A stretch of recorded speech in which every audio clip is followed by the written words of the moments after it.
If you recall, he did Yes, check go ahead. Councilmember Bill Schultz originally Right. obviously Bill has left, so that resolution was 6 o'clock. 6 o'clock. That goes on to the next time. We gotta go. I'd like to call the July 22nd meeting of the City of Crescent Springs Council to order. This time, I want to conduct a roll call. Janine Bell Smith. Present.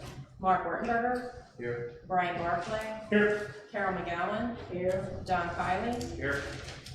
Since the mayor is unable to attend tonight, we need to elect a temporary chairperson to preside over the meeting. Can I have a motion for a temporary chairperson? I make a motion to nominate Mark Wertenberger. I'll second that. Mark, you will now preside over the meeting. Okay. Can I sit here? Or go there? You can stay wherever you want. Okay. I'm just gonna follow the agenda, right? Right, Council Hang on 1 second. Turn it this way.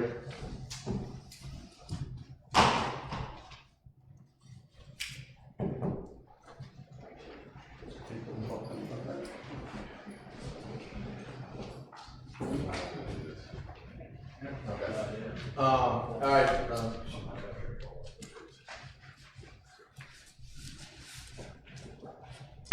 Before we get started, I'd like to take. Yes, you can do that.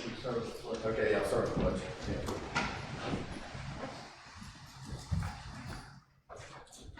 Pledge allegiance to the flag of the United States of America, to the republic for which it stands, one nation, under God, indivisible, with liberty and justice for all. And then I guess just a quick prayer. Lord, just help us make a good, informed decision tonight, and we'll go from there. Thanks. And then also, too, real quick before you start, if we could have a vote of silence for a former council member, Tom Bergamini, who passed away this past week.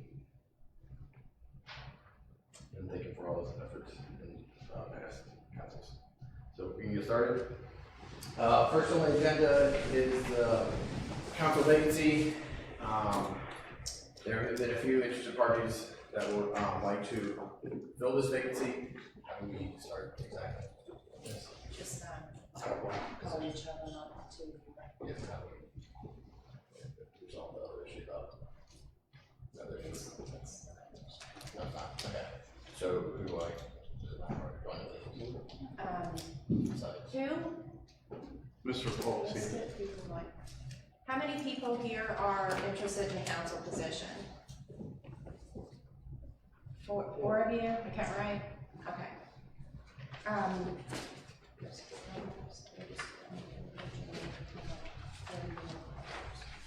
Okay. Anyone want to go first? Jeff, you want to go? Okay. All right, Jeff. No, I haven't.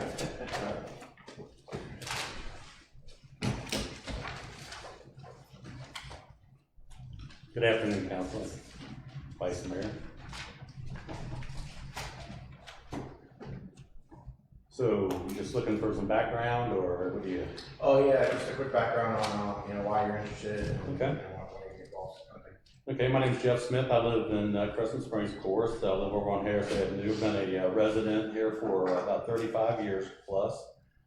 Been retired for about 8 years, and my background is in public works mainly. I policed as well for a few years, and I've been attending the council meetings and the caucus meetings here for approximately the last 3 years. I've been attending pretty much all of them.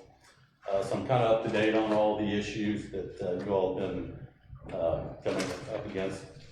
I have over 27 years experience in local public service, including, like I said, policing. I led 2 public works departments, as well as parks and recreation. I have extensive experience in writing budgets and policies for public works. I do have extensive contract negotiation skills in city improvements and infrastructure projects. Also procure goods and services, which this wouldn't apply to this job, but procure goods and services and equipment from multiple cities, and I also have extensive experience in citizens customer service, where issues were addressed very promptly. So my goal is more or less to work with the city here would be to work with the highway department. I think I stated a couple years ago when I did run for the office of mayor here, one of my main goals was to work with council and or the state highway department on the traffic situation we have out here. So that's probably one of my main goals is to work on that, alleviating some of the traffic conditions, not only on Buttermilk, but I know some of the new construction back in the back part of Crescent Springs, they need to get that worked out to where they got to get out of there, an easier path out of there. It's overwhelming how much traffic comes through here, and it can be alleviated in other areas. But and I would also like to work with council and staff on keeping spending and taxes in check, and improving street conditions throughout the city. I also would like to work on implementing and enhancing programs for seniors and residents of the city that they might enjoy some of their tax dollars. So that's pretty much all I have, and if I have any questions, I'd be more than happy to answer. I just had a quick question. So on the overall medical marijuana topic, what are your thoughts just quickly? And I know we have big kind of can of worms, but then also just to quickly frame from our decision-making process is purely, from business, allowing a business perspective in town, that's all. Well, my perspective on that would be to allow it to go to the voters. I don't believe 6 people should have the control to allow, something of that magnitude to come into the city. Whether it does or not, that's also to be heard. But ultimately, I don't think it's all that great of a big deal as far as medical marijuana goes. I think if that's your fancy, that you're going to be smoking it, whether it's here as a medical issue or not. So I think it should be put to the voters, let them make the decisions, and let them take care of the business. Okay, thank you. Anybody else? Thank you for your time. Thank you, Jeff.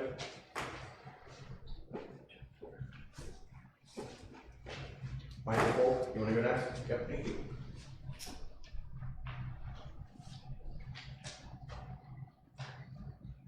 Good evening, members of council.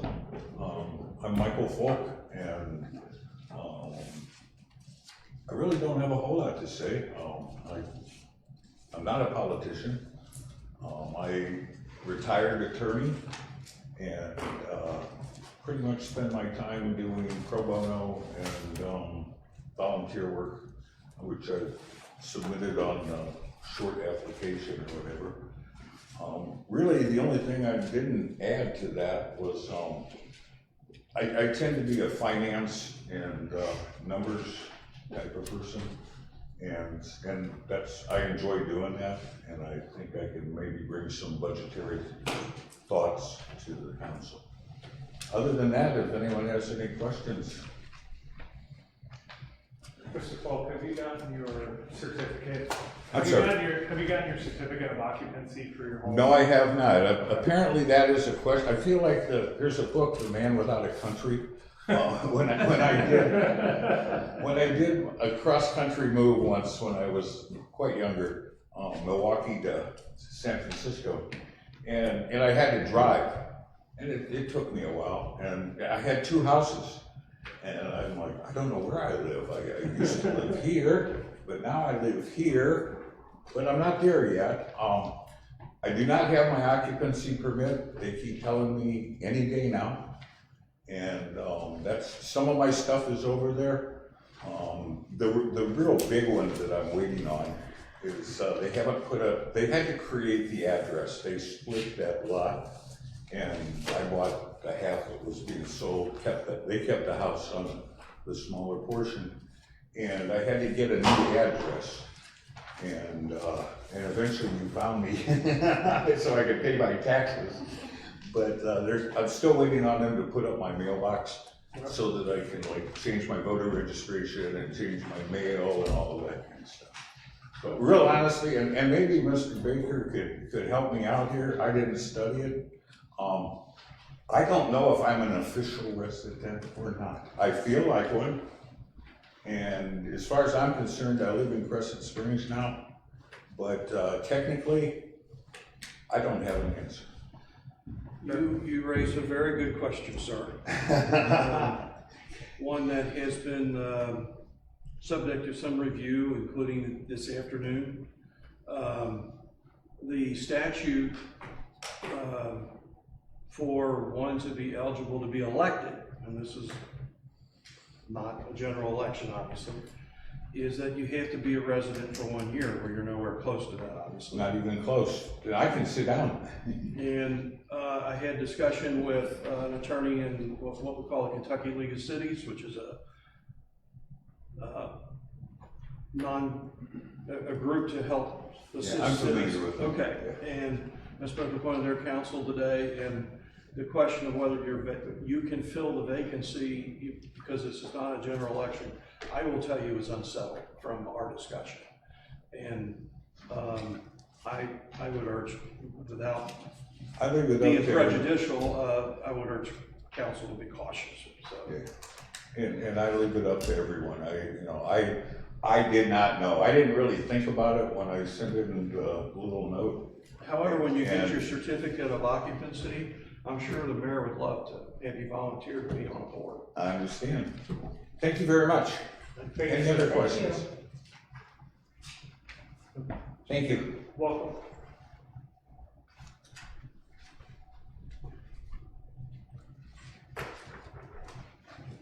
Next we'll go with Bob Mueller.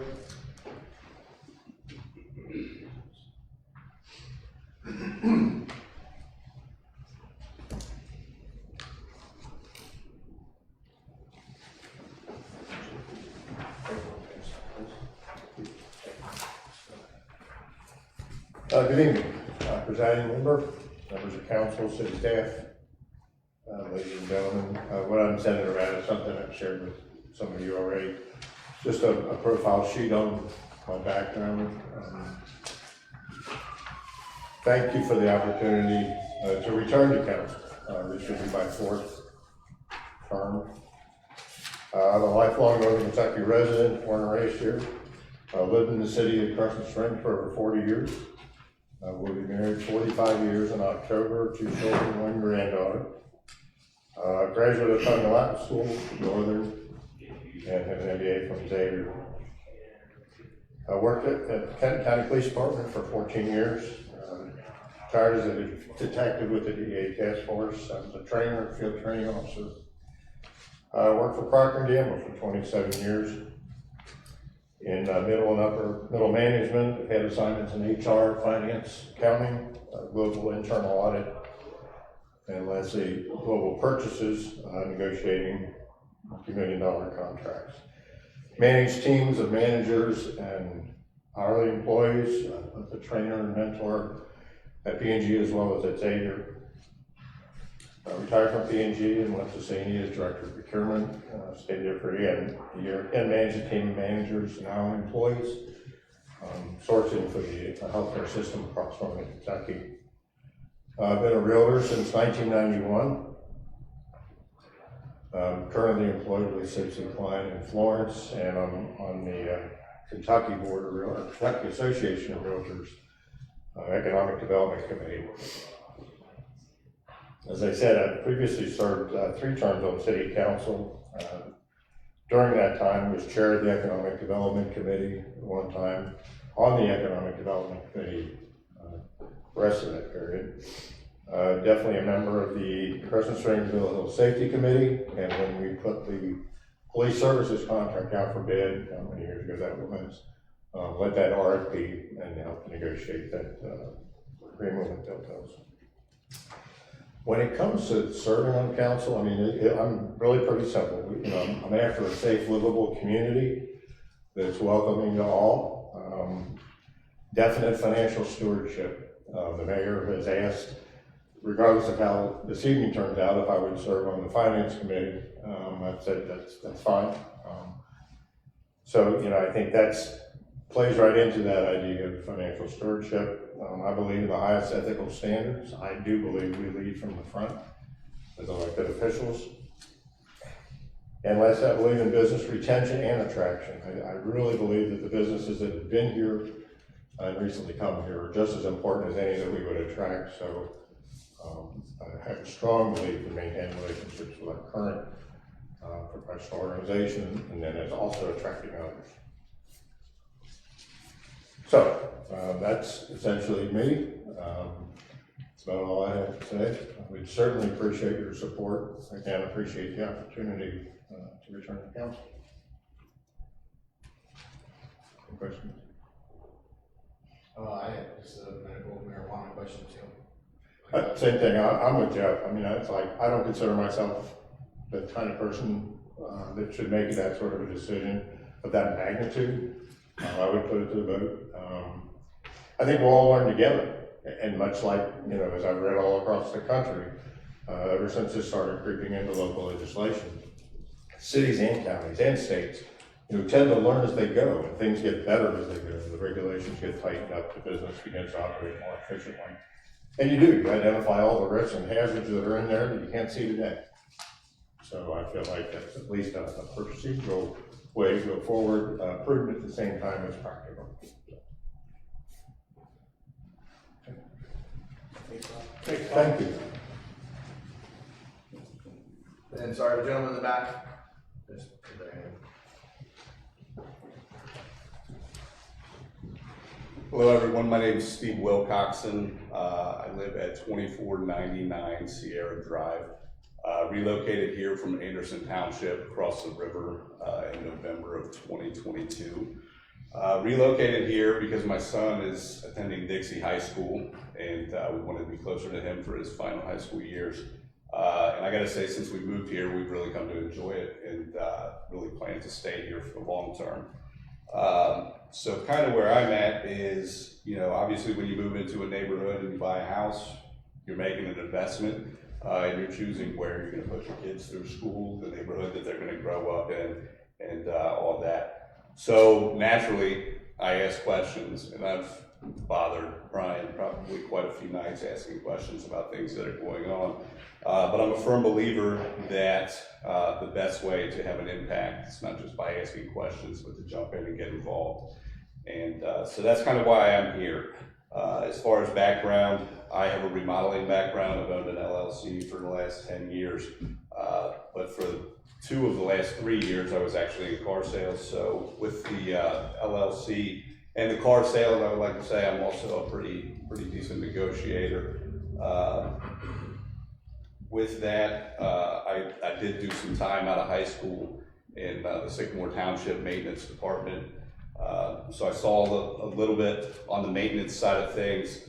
Some of the people that I grew up with, family, are very involved in the trustee department there. And so I have some experience and knowledge from them as well. Basically, today's world is changing at an incredibly fast pace. And it's changing at a fast pace that is getting faster every day. You know, I plan to be here for the long haul and have my kids go through the system here.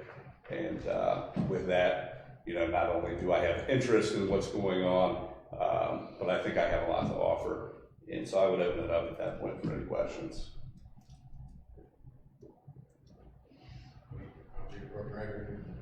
What are your thoughts on the whole medical marijuana of the city? So, yeah, I mean, in regards to medical marijuana itself, I think I'm not a doctor, so I have to trust what doctors say. And then in regards to that, once the state legalizes it, you know, I kind of follow suit there. So I as well, as far as whether we're going to offer a facility here in the city, I'm assuming is the question, right? Yeah, just basics pharmacy and distribution. Yeah, I mean, I guess my stance on it would be as well to take in mind what everyone in the community is saying, but I think also make sure everyone's educated on it properly, right? And somewhat in the same context, if it has been proven to have medical benefits, we do have a Walgreens in the city as well, correct? Well, so that's the crux. It's not how the system works. Essentially, yes, same idea, but Walgreens can do it. Only one place No, I know, I'm just saying that Oh, okay. Walgreens acts in our city Oh, yeah. as a medical facility, so personal view, Mhm. that's kind of where I feel, so. Yeah, anything else? Just something that I picked up, I didn't realize that you were an aviator too, I graduated from Sycamore. Okay, no, I was Sycamore Township, Oh, yeah, alright, so not Sycamore High School, okay. went to Fair Deer enough. Park and CHCA, Oh, you went to CHA? yeah, Okay. all right. Thank you. Thank you, Steve.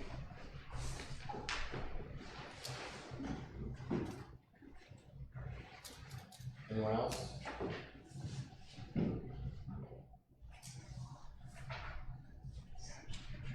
Anybody have any discussion or anyone have a motion? So just a statement is, I just wanted to say thank you for everybody stepping out and coming out and standing in front of everybody. It takes nerve. Mark and I did it a long time ago, and there are nerves when you're standing up there. So thank you, gentlemen. Great job.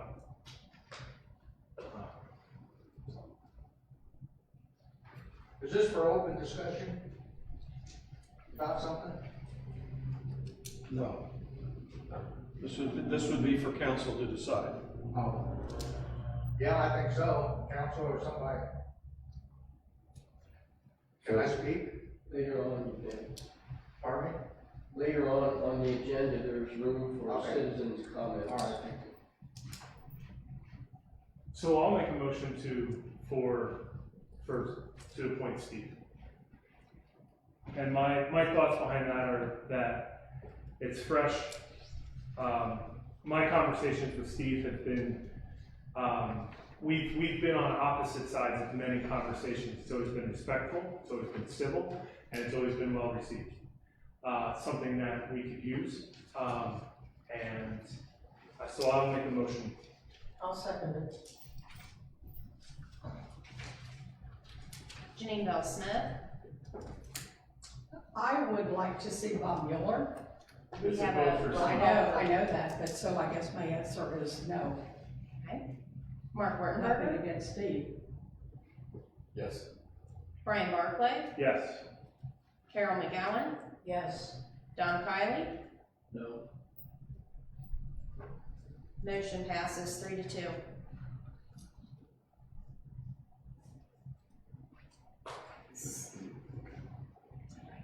Yes, that's what I have. So we need to swear. Mr. Swearing in. Wilcox, Come up. I guess you should ask if he's ever been in any duels first. And what? Any could you duels? please come up front, please? I did not sign up for that.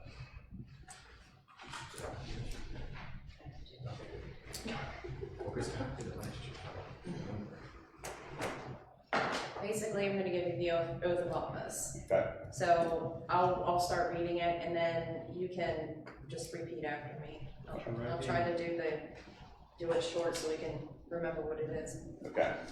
Thank you. Actually, you It know will what? be something that you have never heard before, I will warn you. I have a That copy, will help. that will Oh, be that's easier. not fair, we didn't get copies. You still have to raise your right hand. I, Steve Wilcox, do solemnly swear I, Steve Wilcoxon, do solemnly swear, or affirm as the case may be, or affirm as the case may be, that I will support the Constitution of the United States and the Constitution of this Commonwealth, that I will support the Constitution of the United States and the Constitution of this Commonwealth, and be faithful and true to the Commonwealth of Kentucky, so long as I continue a citizen thereof, and be faithful and true to the Commonwealth of Kentucky, so long as I continue a citizen thereof, and that I will faithfully execute, to the best of my ability, the office of City Council for the City of Crescent Springs, and that I will faithfully execute, to the best of my ability, the office of City Council for the City of Crescent Springs, according to law and according to the ordinances and regulations of the City of Crescent Springs, Kentucky, according to law and according to the ordinances and regulations of the City of Crescent Springs, Kentucky.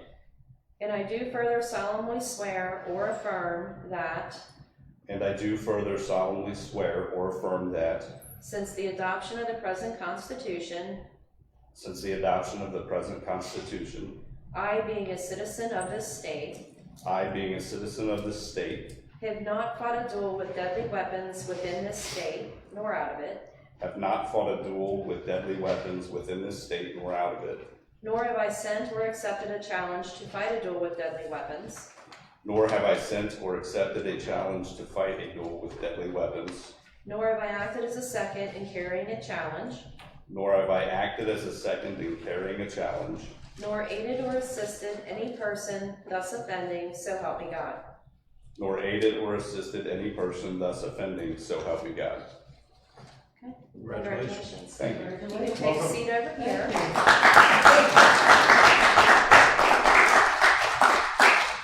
I'm glad to hear dueling has not sprung back up again. You're definitely correct. I'm not here. And I received your signature. But at the time that was written in our state constitution, it was an issue, I assure you. Mr. Falk would have taken that same, similar,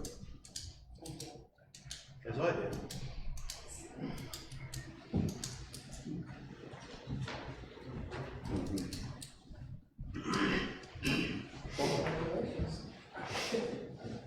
He would not have seen the minutes from the last meeting, but that'll be our next item. Yeah, we thought that was the same.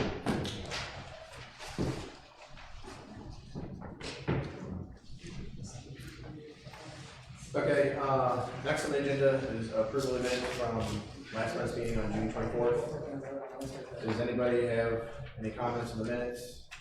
Any discussion? Make a motion to approve. I'll second. Janine Bell Smith, Yes. Mark Wurtenberger, Yes. Brian Barclay, Yes. Carol McGowan, Yes. Don Kylie, Yes. and technically you have a vote. So you can either abstain because you were not here, you have not seen the minutes, or you can vote yes or no. Okay. So, Steve Wilcox. Same. Alrighty, next up to the chief one with the fire report.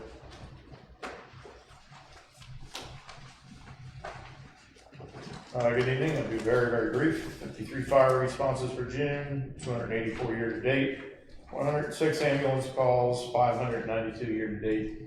Obviously, 106 ambulance calls is way up. We are seeing a little bit of a spike of COVID back in the area again. The only other thing I have is update on the building is we're backing away at the list of things that need to be fixed. We're planning on late September for an open house right now. Hey, Chief, so forgive me, because I missed Monday, I was at another event. How concrete remediation and that fix, when are we at the point of pulling the truck through, like, doing all that, like, can you just, Sure. So we're already pulling the trucks through from the other side. so into the restoration? Into the back, out through over? out through the front. Okay. And we had a small issue with the traffic on Overlook with some of the delivery trucks blocking the driveway. That's been taken care of. We had some do not enter signs and some no parking. And tomorrow, that curb where the no parking is will be painted yellow. As far as the concrete goes, we got an extended warranty to 5 years on the concrete, so a 4-year extension. And then the two places that are holding water, those two places are coming out and being replaced. So we can continue to operate as we are now when those two pieces come out. So it should not be a problem. And then the rest of that punch list is getting done. Right, so it's mostly electrical items right now, light poles, things like that. Just the electrician has not come back to complete. And one last, the 8 hires are on now, everybody's accepted. Yes, Okay. and it's worked out great. We have had no overtime except for what we call scheduled overtime. Mhm. So, they work 24 and they're off 48. So occasionally they get 8 hours of overtime, but that is built into the pay. So far it's worked out really well. So labor costs is starting to normalize now. It is. And we're seeing that come back. The new payroll company, we're very happy with them. Okay. Everything's been seamless. So it's worked out very well. All the benefits and everything that are picking up are Yes. are rolled in and everything? Everything's up and running. Well done, thank you. Thank you.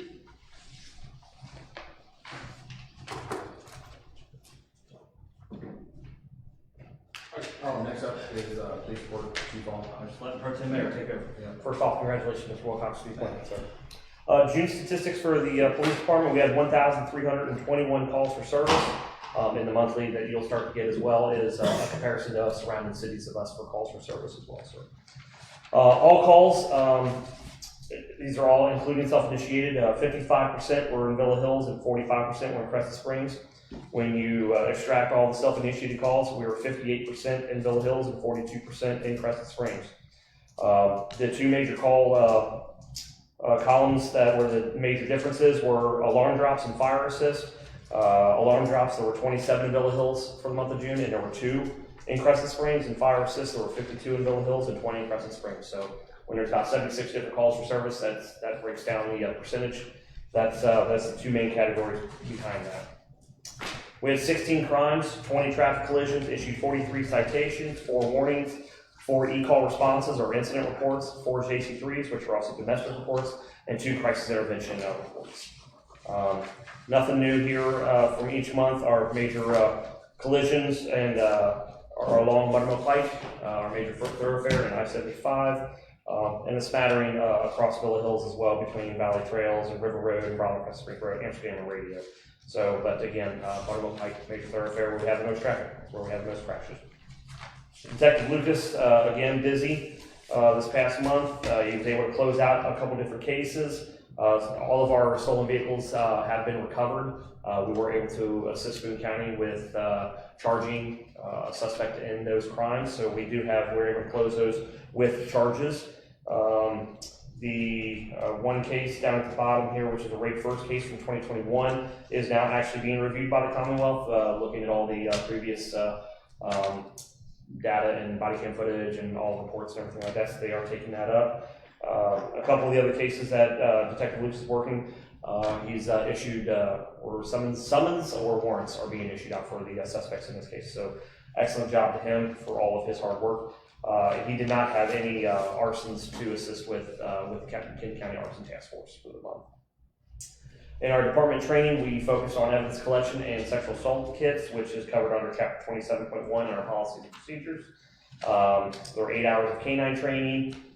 Sergeant Black graduated from the Academy of Police Supervision, which is a 3-week course. So major kudos to him for leadership schooling that he had for that. And our new officer received his firearms qualification. Officer Dooley and K9 Onyx had 1 deployment, credited with 1 arrest and 4 charges. He continues to work with our area drug complaints for Crescent Springs and Villa Hills, and obviously throughout Kenton County.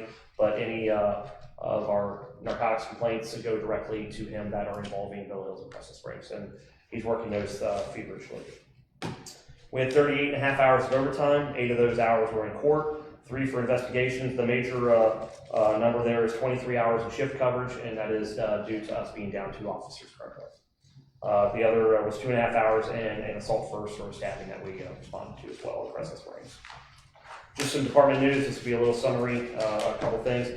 We did hire Officer Burke, who is a retired officer from, I should say, deputy from the Grant County Sheriff's Office. Brings a wealth of knowledge and experience, so we congratulations and kudos to him. I did mention about Sergeant Black graduating the Academy of Police Supervision. We have ordered the new Taser 10s. They are on order, and we're hoping to have them delivered by the end of this month. The Colt and Chase Fish for 5K was a huge success, so thank you to all volunteers, anybody, runners, walkers, everybody that helped out with that, and all the donations to them. 822 participants in that race, and that was just a tad higher than our highest number for the Tunnels to Tower run. So kudos for all the planning involved with that, so excellent turnout. We had Fire in the Hills. That was actually in July, but the month of June was spent planning and preparation for that, so that turned out to be a great event. We are preparing for the St. Joe's Festival and security for that, working with St. Joe's. That is August 2nd, 3rd, and 4th, so for everybody out there to go enjoy the festivities that they have each of those nights. We did disseminate a hiring ad on social media and to the news media outlets for hiring for a couple of our police officers positions that are open.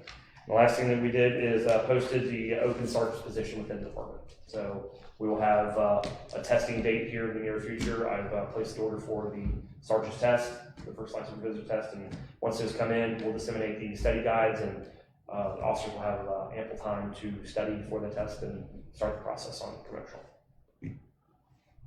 Couple questions. Sorry.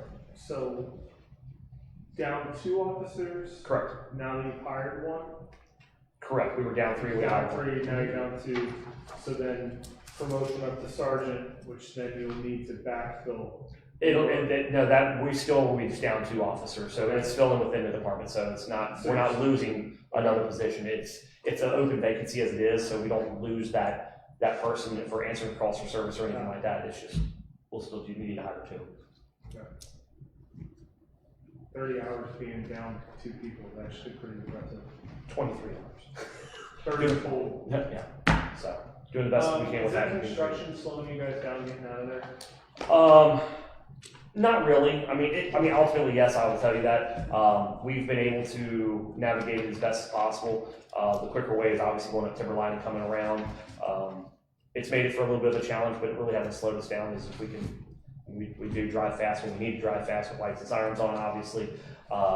We're hoping that that's going to be done this week, at least for the repiping, and then they'll put a bid out for the actual new overlay and everything like that soon.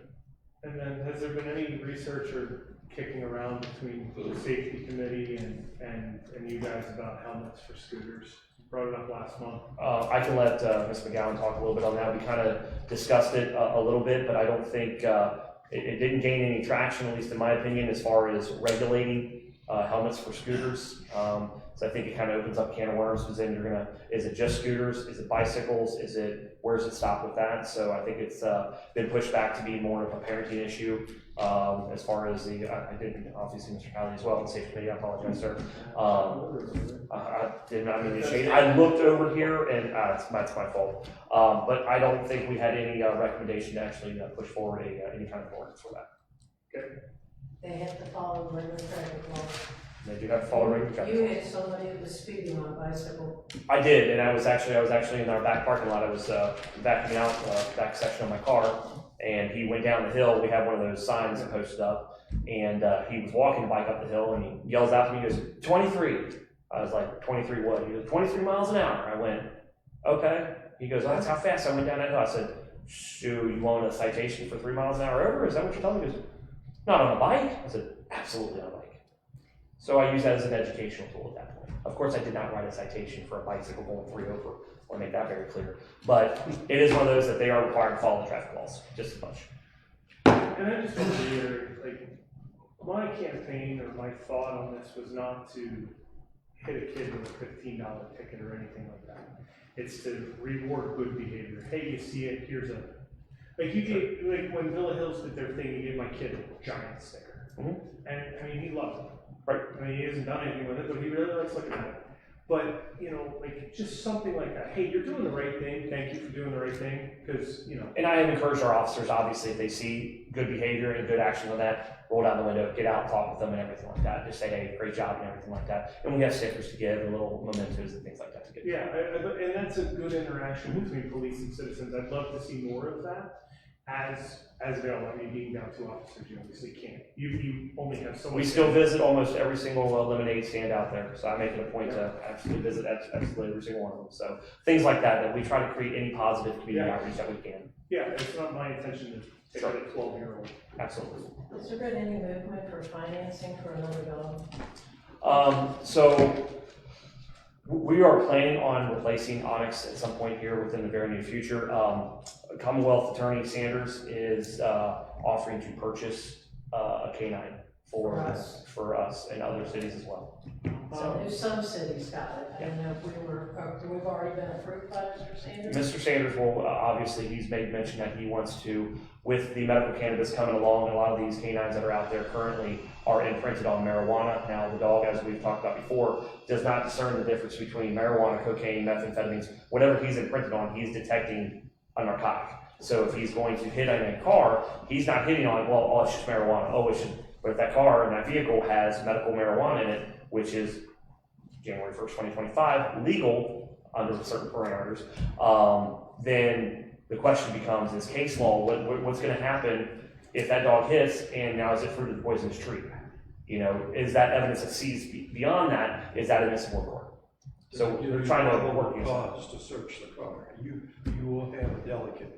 I am fairly certain that will be challenged. I'm quite certain it will be as well. So the work on that is, I know that Commonwealth Attorney Sanders wants to get ahead of that and try to start working those dogs Is out of there service. anything that we can do as a city to push it faster with him? No, I mean, he's using asset forfeiture funds to purchase those dogs. That came from our city. And many others as well, you're exactly right.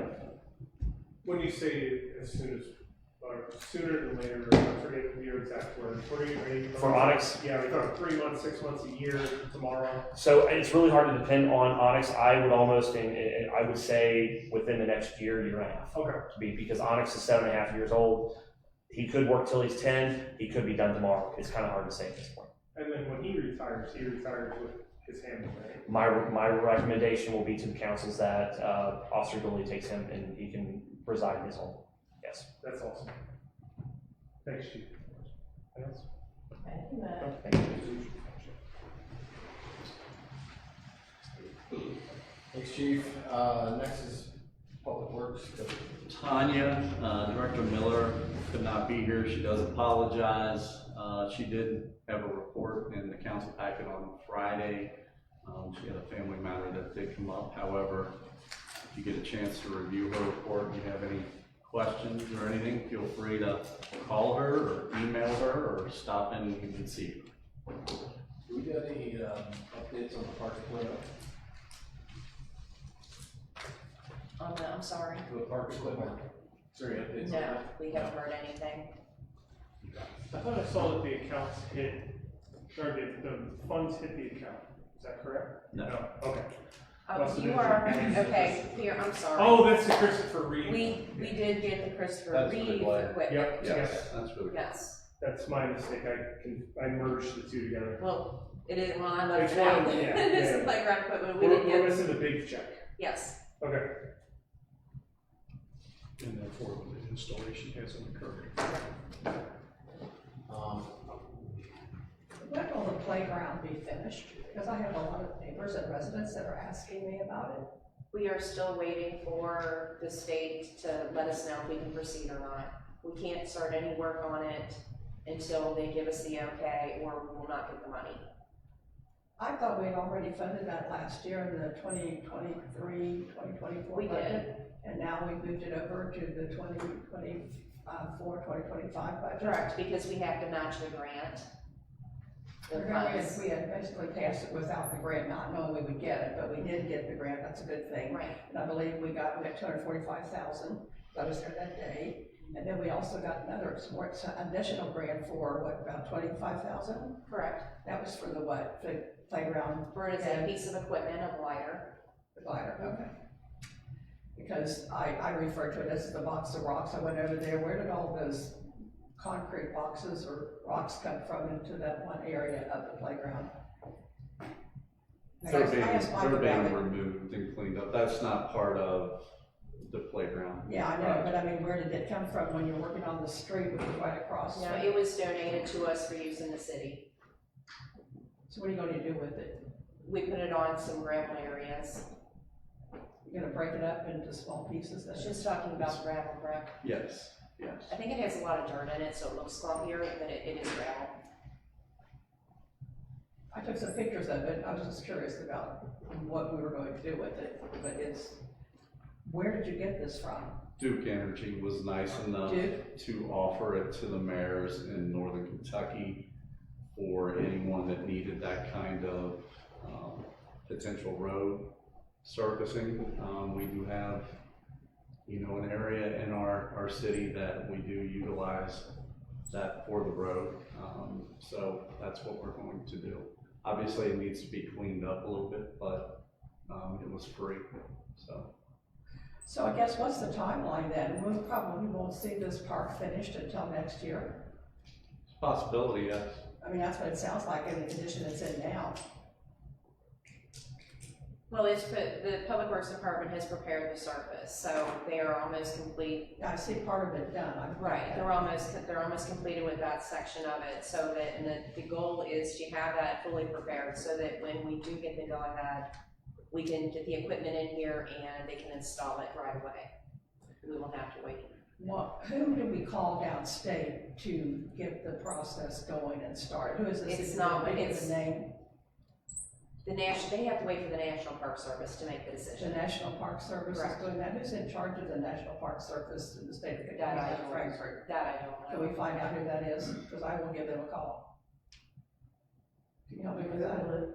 I'm sure we can find out who that is. I would appreciate that, because I want to find out what's happening, and I'll talk to some of our representatives and see if we can't make a difference. Can I say something before you Sure. do anything? Mayor Doherty is on top of this, so I would recommend that you phone call Mayor Doherty and talk to him about what you were just talking about. He has already reached out to this group on the state level, and he is on top of it, so I would recommend you speak to him before we do it. Well, I just would like to know who this individual is, and we need to contact to make sure that we get our park finished. Because it's very saddening to think that we've worked so hard on getting this park together, and it's quite expensive, and we're going to probably, hopefully, maybe next spring or next summer. Well, being a federal grant, we are we have to follow that process and we have to be patient with it. The reward will be at the end, obviously, when it all comes together with all three grants. Obviously, I know it's not what everybody wants for the park this current summer. However, in the future, we're gonna have a great park. Well, I'm sure we'll see it looks like. I can't wait to see it completed, and I was Yes. just curious about the timeline on it. I thought we were gonna have it in by the summer, and obviously, it's probably gonna be next year if everything goes well, but then when you wait for the federal government to get back to you, that might be a very long time. Hey, at least we're getting one. I mean, some folks voted against it, so. Is this a yearly grant, the main one? The land and water? Yes. Okay, so there's another round next year, so it can't go on forever, basically. Right. So is it the land and water grant that's holding us up now then? The Land and Water Conservation Grant, That's holding us up. That'd be like the EPA involved. that's a different agency.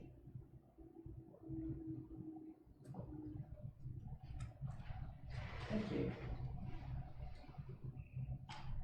Next up, Mr. Bailey with the city. Thank you, sir. I have a few items, and I do apologize. You guys do not have a report in front of you from me. Our computer system went down today around 2:30. Our IT person is here working on that, so I was not able to print it. I will email that out tomorrow as well, so you guys can take a look at it. The first thing I just wanted to talk about is the tax process update for 2024. I wanted to make sure we as a group have an understanding of this process, since fall is coming quickly, and also that our audience has an understanding. So in April and I have been talking a little bit, and if the state isn't behind, we should receive the certified tax rolls within the next 2 or 3 weeks. When we do receive them, April will immediately forward them and the other information to the NKADD for calculation. That's the area development district that we pay annual fees to actually do our actual calculations for the city of Crescent Springs. Our intentions are to request the calculated rates by August 9th, but we don't know if this will be possible. Sometimes there's delays, and this might not be the turnaround time that we're going to see, but hopefully we do. We may be looking at August 16th for the final rates, but we'll have to wait and see.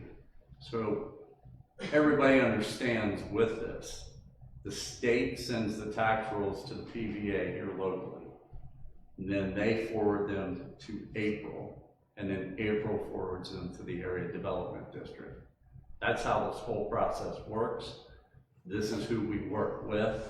That's why we pay certain dues to the area development district to calculate these numbers out for us.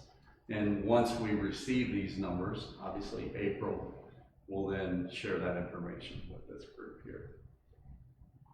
April, correct me if I am wrong on anything that I communicated. I think sometimes, even me, we have confusion sometimes when it comes to this time of the year. And, you know, we kind of figure out, how did we even get here? How did we even get this number presented in front of us?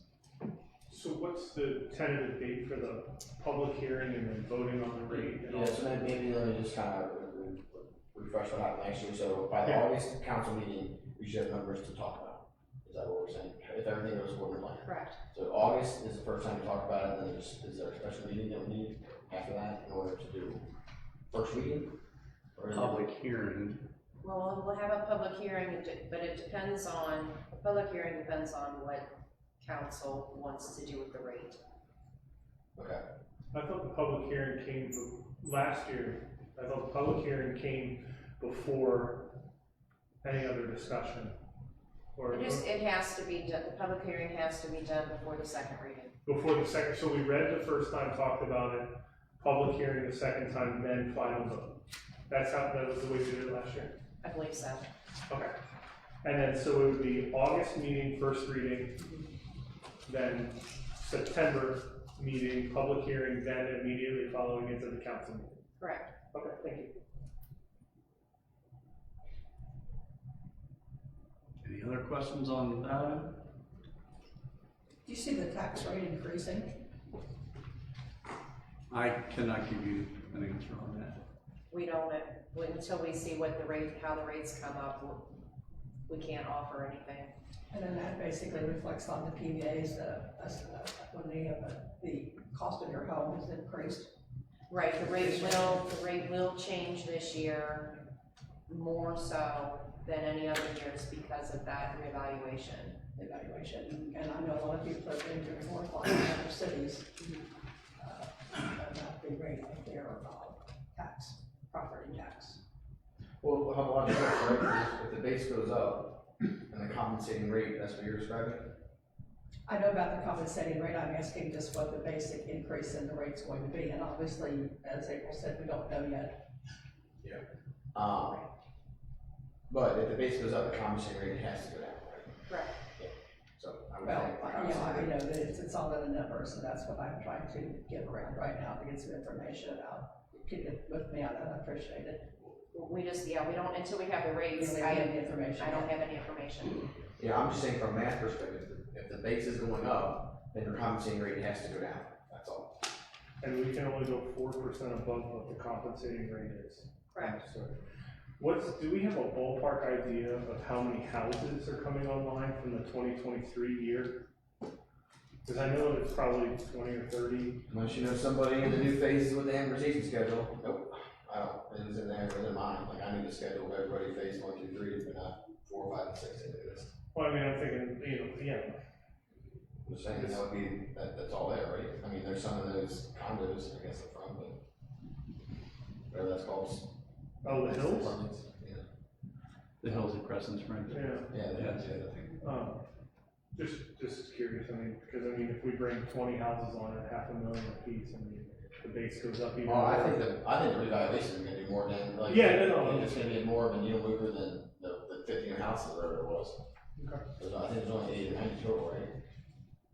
Well, I mean, I've I've been in my house since July of 19, okay, so it's every 4 years, right? I didn't get a letter on my house this year of the value going up from PBA, No, mine did. so I do. Yeah, thought everybody did. my wife might have thrown the letter away, I'm not concerned, I might have thrown it away, yeah. But, I didn't see it, so. Yeah, but I would think, just from again, a math perspective, that would move the needle more than the 30-foot width of the property. Which is even more. I'm just saying, if you go from 0 to 500,000, is a lot bigger of an impact than going from 500,000 to 520. Not unless you had 1,000 other houses that went up, whatever, incremental value more than that total number, that's all. Potato, tomato right now, we'll see what it comes out in the wash, but I think But everybody. I don't think they're gonna tell you that number. No, we'll see what the total base is when it comes out as compared to. Well, so this is where we get confused again, is because because the way I understand was the new houses won't be in those numbers that they get us. 2 years ago houses will be, not last year's. Correct. Right. So that's what I call new houses, is last year's. Yeah, 2 years ago, houses will come online, a certain number of them, it will grow the base. The PDA readjustment will grow the base. To your point, there should be a substantial percentage drop. And as more houses come online and that base grows, everybody's responsibility is going to go down.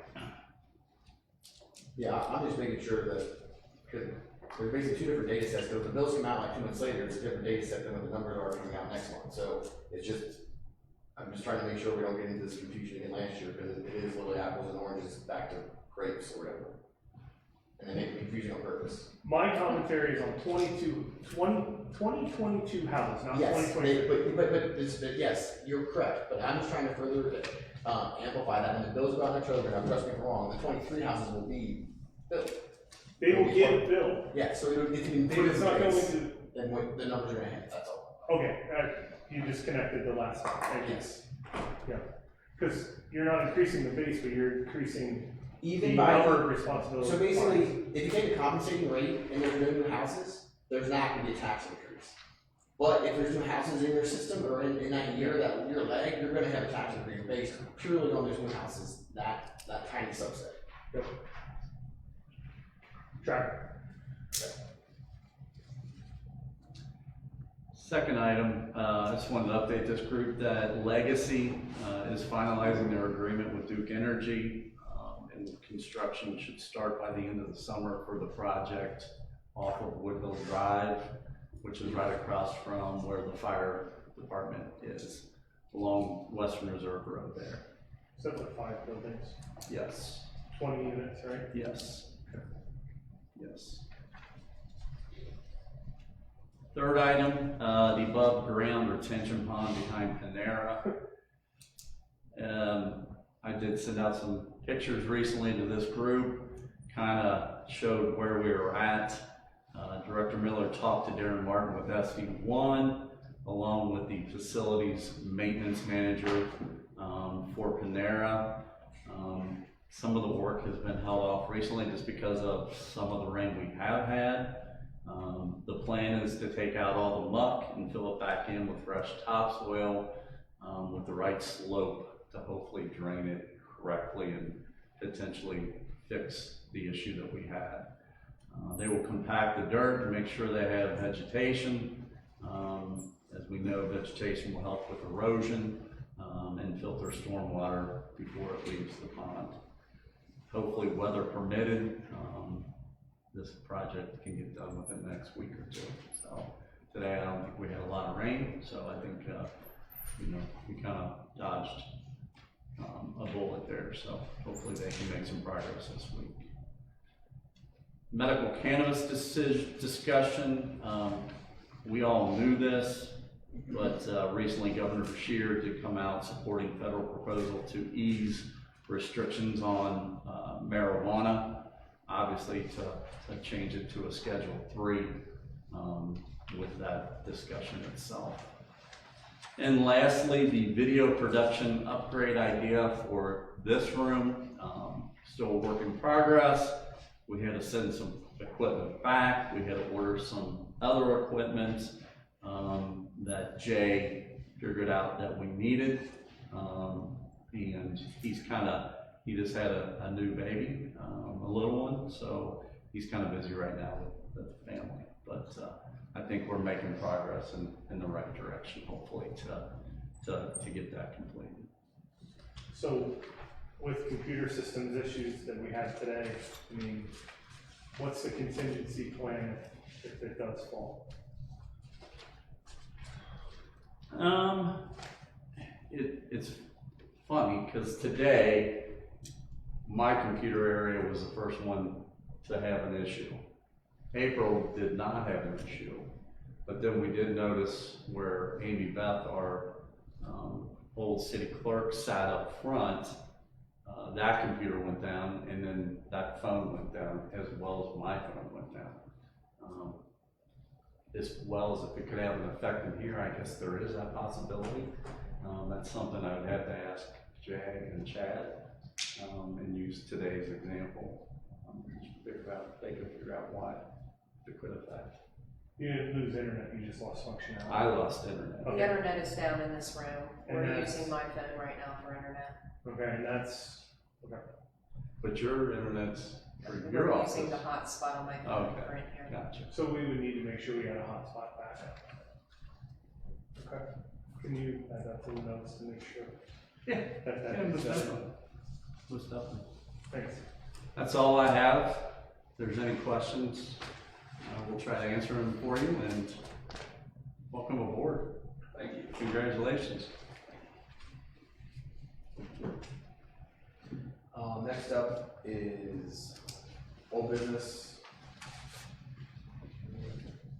Okay, we're gonna read the ordinance that we had a first reading last month on the Baptist Church site.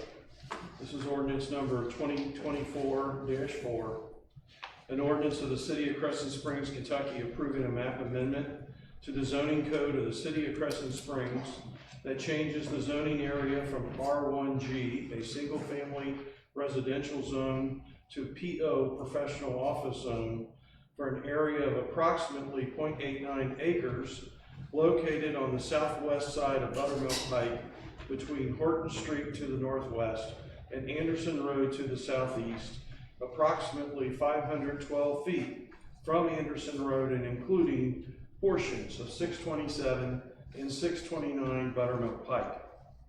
Whereas an application was filed by MAP Acquisitions, LLC, DBA Midland Atlantic Properties, erroneously identified as Midland Acquisitions, LLC by PDS in its report, per Crescent Springs Baptist Church, Inc., to change the zoning ordinances so that a proposed map amendment to the Crescent Springs zoning ordinance is changed from R1G, a single-family residential zone, to PO, professional office zone, of an area that is approximately 0.89 acres, located on the southwest side of Buttermilk Pike, between Horton Street to the northwest and Anderson Road to the southeast, approximately 512 feet from Anderson Road and including portions of 627 and 629 Buttermilk Pike within the city. And whereas the Kenton County Planning Commission heard the report of PDS and the application at its regularly scheduled meeting on May 2nd, 2024, and gave approval to the requested map amendment as set forth in file number PC 240010MA. And whereas the staff of PDS recommended adoption of the submitted map amendment, and whereas City Council has reviewed the presentation made by PDS in support of the proposed map amendment, now therefore be it ordained by the Mayor and the City Council of the City of Crescent Springs, Kentucky, that the map amendment identified as file number PC 24-0010-MA, which changes the zoning from R1G, a single-family residential zone, to PO, professional office zone, of an approximately 0.89 acre, located southwest side of Buttermilk Pike between Horton Street to the northwest and Anderson Road to the southeast, approximately 512 feet from Anderson Road and including portions of 627 and 629 Buttermilk Pike, is hereby approved, as set forth in the report by PDS to the Kenton County Planning Commission.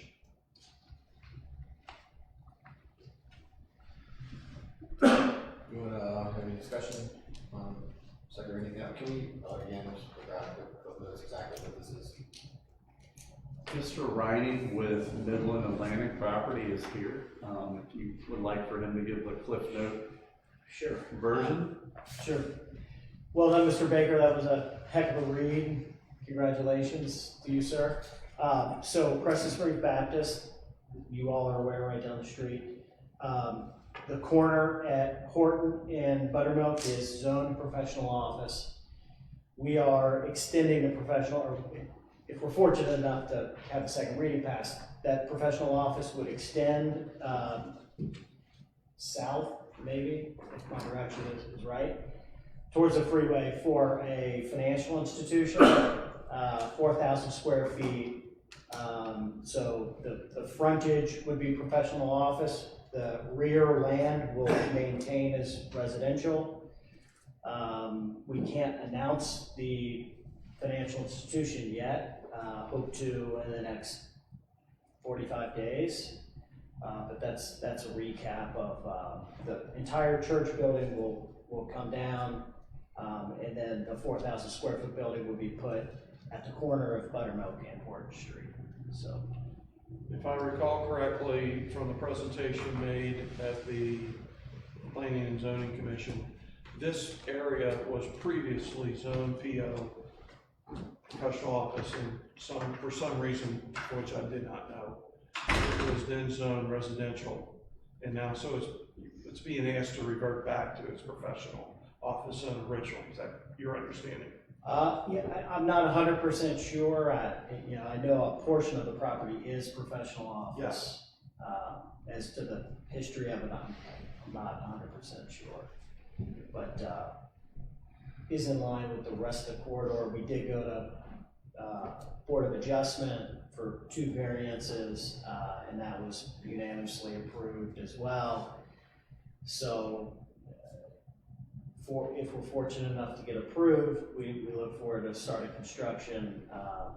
We'll close on the land at the end of the year and start construction probably January or February. So that's. Let me clarify one more item. Where the building's going to be, as you contemplate.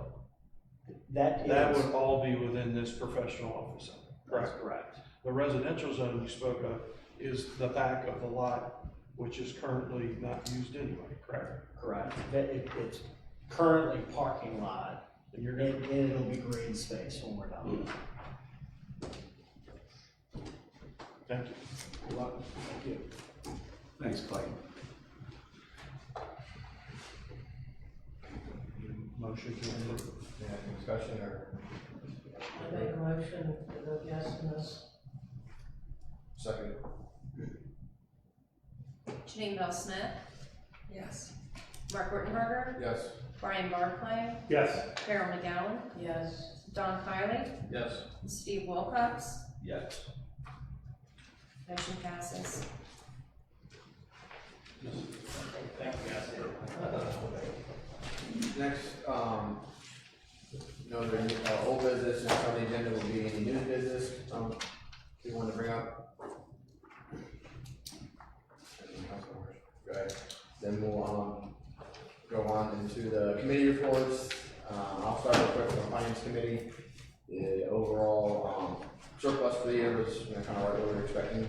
Month or so, once the final numbers started to come in, we'll still have the amount to allocate towards the, 250,000 towards the new park and another 250,000 towards roads, so,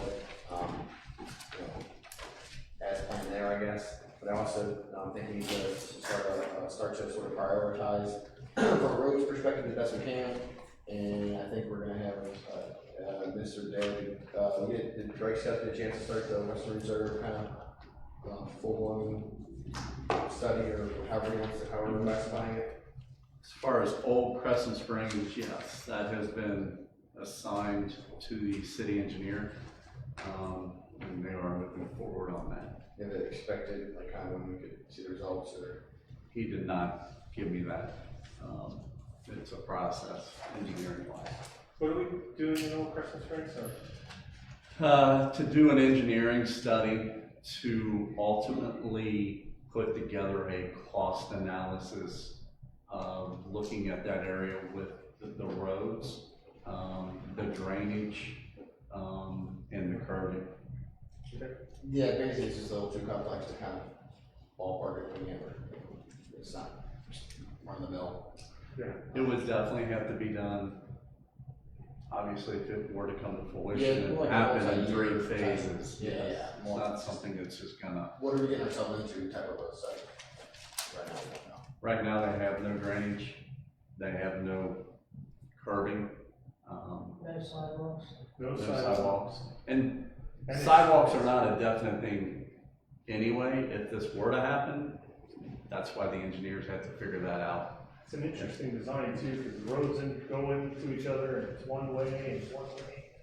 Or Was there narrow. a study a couple years ago as far as rating the different roads within the city? Planning and Development Services did that, yes. Director Miller has that information. And will that information enter into or be given to an engineer? Yes, they're familiar with, yes, that information.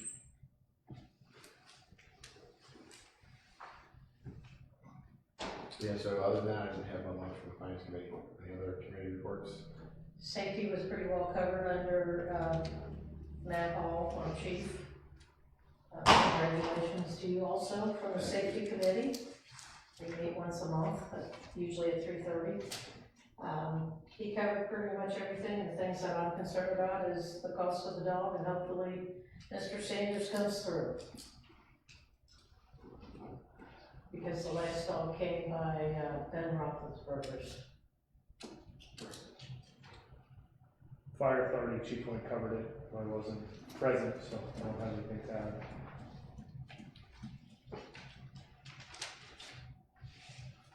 Else? Not. Any, citizen comments?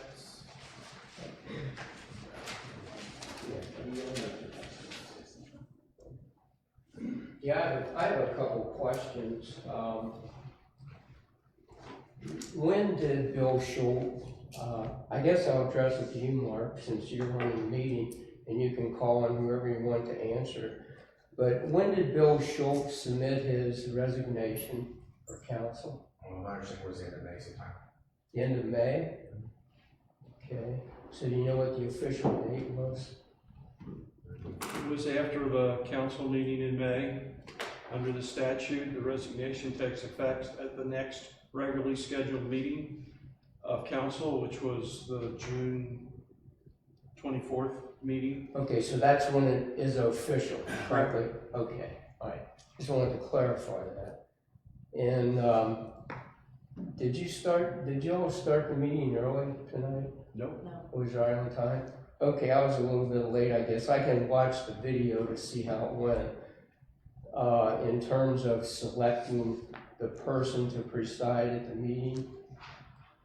My question is, do you all have an ordinance that sets the manner in which one of the number may be selected to preside at meetings of the council in place of the mayor? I don't believe there is an ordinance.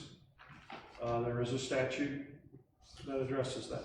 Yeah, it's 83A.130 is the statute.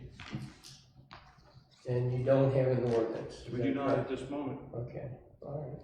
Is there any reason why you don't? Mayor's usually not absent. That would be my best estimate. Probably something I can talk to him about when he gets back. Okay, I'd like to know the reason why. Thank you.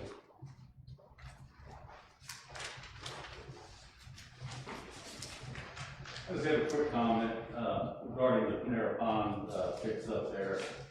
Justin did his due diligence when the city gave up on it.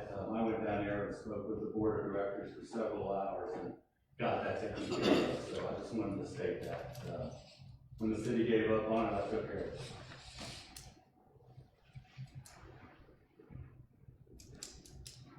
Further, any comments? I'm not a citizen, but I'd like to make a comment. I'd like to make a comment about Tom Bergamini, because I suspect that of everybody in this room, I've known Tom more than anybody, longer than anybody. Because when I was a law student, back when we used parchment, Tom was the librarian at Chase Law School. And for close to 50 years, I've known Tom. And his death this past week is a big blow to our community. He was a very dedicated lawyer, a very dedicated public servant.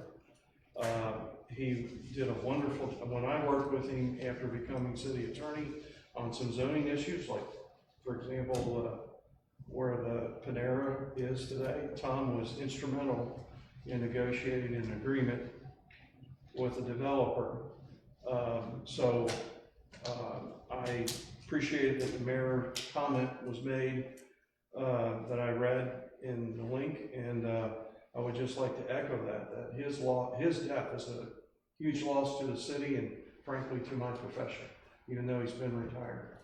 And for those of you who did not know him, you have missed a very special person. I concur, Counselor, he was a good man. I agree. We didn't always agree, by the way. I'm not saying that because we agreed. Frankly, we did not agree probably more than we did, but he was still a very, very good advocate. Well, my perspective on Tom, he was a good man, number one, but secondly, he was circumspect in considering issues. You know, he'd listen to your side and he would consider it. He wouldn't just be narrow-minded about an issue.